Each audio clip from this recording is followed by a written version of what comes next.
কথা পায় না তো থাকিনি।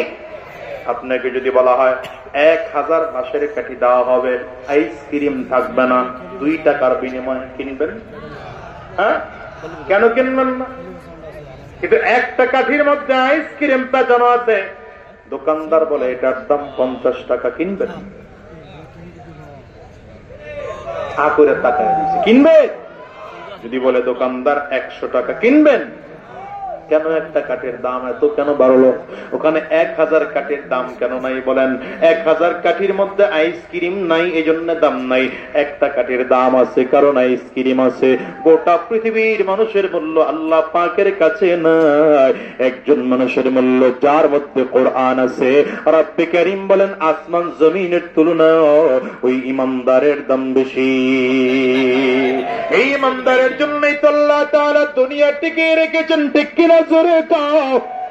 ইমানদার আছে তো দুনিয়া আছে, কোরআনওয়ালা জমিনে আছে তো দুনিয়া আল্লাহ তাআলা রেখেছেন।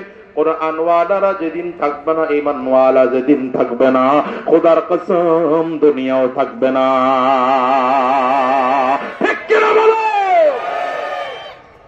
এজন্যই তো খেয়াল করে যারা কোরআন ওয়ালাদের বিরোধিতা করে, যারা কোরআন ওয়ালাদের দেখতে পারে না, যারা আলেমদের বিরোধিতা করতে চায়, যারা আলেমদের বিরোধিতা বারবার করে, যদিও আল্লাহ তাআলা বলেন খুব বড় সক্রান্ত ষড়যন্ত্র কইরা হয়তো 2-4-5 বছর, 10 বছর, 15 বছর, 16 বছর ক্ষমতায় থাকতে পারবি, কিন্তু যেদিন ক্ষমতার থেকে নামতে হবে, এমন অপমান হয় বাংলাদেশ থেকে বিদায় হওয়া লাগবে, দুপুরের খানা পাকানো থাকবে, না খাইয়াই বাবার বাড়িতে যাওয়া লাগবে। জোরে বলে নাই কি হুজুর? খেয়াল করে কি কথা কও না কেন? এই দেশে তো কত মানুষদের বড় বড় লেকচার শুনেছি, পালাবো না, কথা পায় না। যারা বলেছিল আজকে ওরা কোথায় দেখো না, তাকিয়ে দেখো। কিন্তু আলেমদের দিকেও তাকিয়ে দেখো, আলেমরা তখনও ছিল, এখনো ময়দানে আছে। কি কথা কম না? অথচ এই 16টা বছরে আলেমদেরকে সব থেকে বেশি নির্যাতন করা হয়েছে। সব ধরনের আলেমদেরকে নির্যাতন, নিপীড়ন, অত্যাচার করা হয়েছে। কি মামলা দেওয়া হলো? আল্লামা দিলওয়ার হোসেন সাইদি সাহেবের বিরুদ্ধে মামলা দেওয়া হলো। তিনি নাকি 71 সময় মানবতা বিরোধী ছিলেন।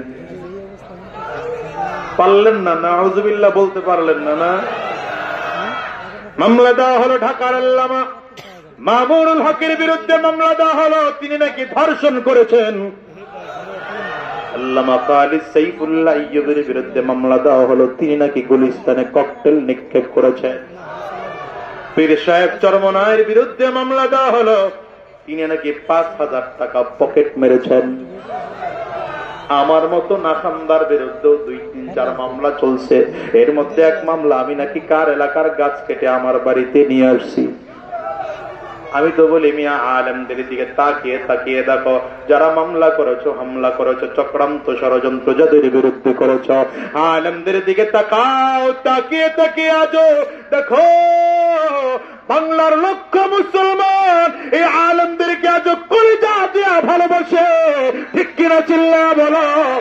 কারণ আমরা এখন বুক টান করে ময়দানে কথা বলি, গলা উঁচু করে কথা বলি, মাথা উঁচু করে কথা বলি, কিন্তু তোমরা যারা চক্রান্ত করেছ, ষড়যন্ত্র করেছ, আলেমদের বিরোধিতা করেছ, হিসাব করে তাকিয়ে দেখো। একটা বারের জন্য হিসাব নিলাও, তোমরা বাংলাদেশ থেকে পালানোর সময় কলা পাতার বিছানায় ঘুমাইয়াও বাঁচতে পারো না। প্যান্ট শার্ট করে লুঙ্গি পরেছ, কথা পায় না, দাড়িটারে কামাইয়া চুলের মধ্যে কলপ লাগাইছ, আসিলার দরবেশ বাবা পরে হইছ কাফির বাবা। কথা পায় না? চুলের মধ্যে কলপ লাগাইয়া তারপরে বাঁচতে পারো না। মাছের টলারে উঠেছ, নিজের চাল্লা বলে পরিচয় দিয়েছ, তারপর বাঁচতে পারো না। রব্বি কারীম বলেন এটা দুনিয়ার ধরা, তবে ইন্না বাতশা রাব্বিকা লাশাদীদ।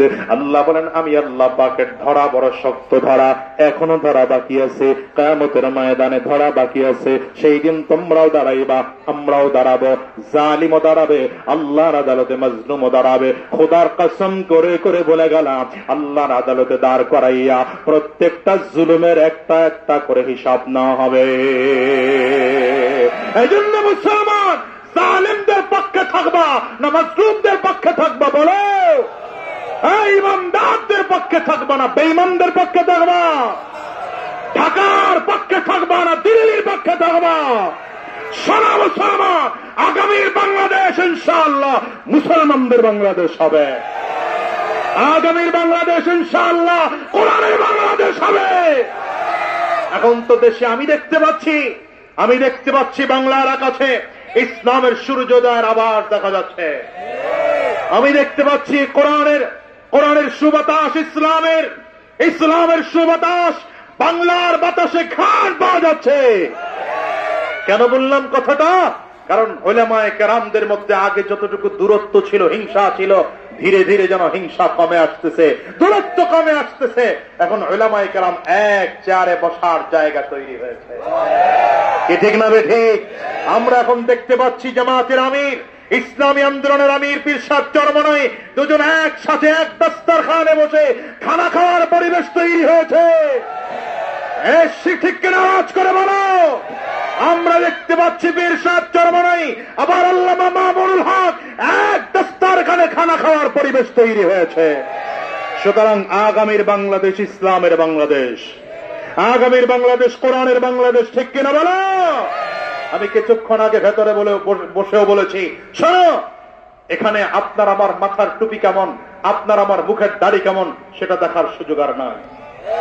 কথা বলেন না কেন?